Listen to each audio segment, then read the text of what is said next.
বেরিয়ে পড়লাম, যাচ্ছি একটু বাজারে। অনেকগুলো দরকার আছে আজকে, সব দরকার মেটাতে হবে। তাই জন্য সন্ধ্যায় বেরিয়ে পড়লাম, আর বেশ কিছু দরকার মিটিয়ে চলে এসেছি খাবারের দোকানে। এখান থেকে হাজব্যান্ড বলছিল একটা কুরকুরের প্যাকেট নিতে। বাড়িতে খাবার আছে অনেক রকম, তাই আমার নিতে অতটাও ইচ্ছে ছিল না। আমি বারবার বলছিলাম যে বাড়িতে খাবার আছে, নিতে হবে না।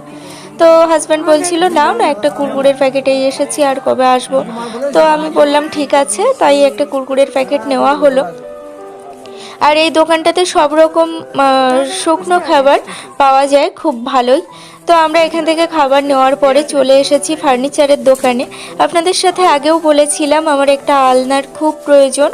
তো সেই আলনার নেওয়ার জন্য বা দাম করার জন্য কত কি বলছে, তাই জন্য চলে এসেছি ফার্নিচারের দোকানে।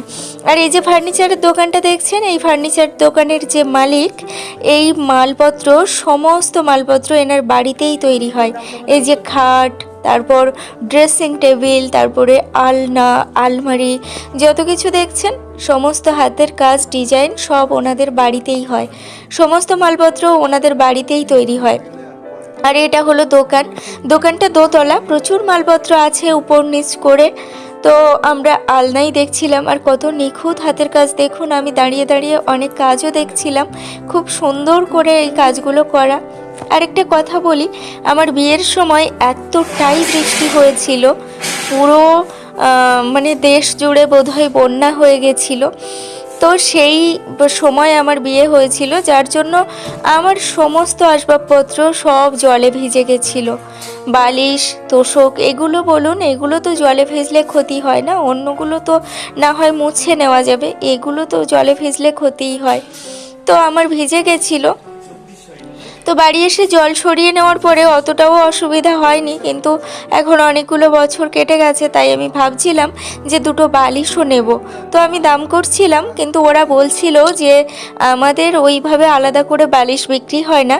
আমরা তিনটে বালিশ, মানে দুটো বালিশ আর একটা পাশ বালিশ, এই তিনটে বালিশ মিলে, আর একটা বেডশিট সাথে, আর একটা মশারি, বালিশের কভার, তিনটে মিলিয়ে ওরা নাকি 1000 টাকা নেয়। বললো 900 টাকা আমাদের কেনা, আমরা 1000 টাকায় বিক্রি করি।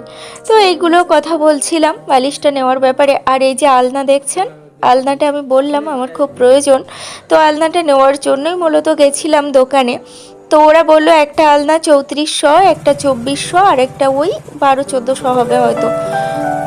তো দেখছিলাম 3400 টাকার আলনাটাই আমার বেশ পছন্দ হয়েছিল, একটু হাডি। আর সত্যি কথা বলতে ঘরের আসবাবপত্র, জিনিসপত্র একটু হাডি হলে তবেই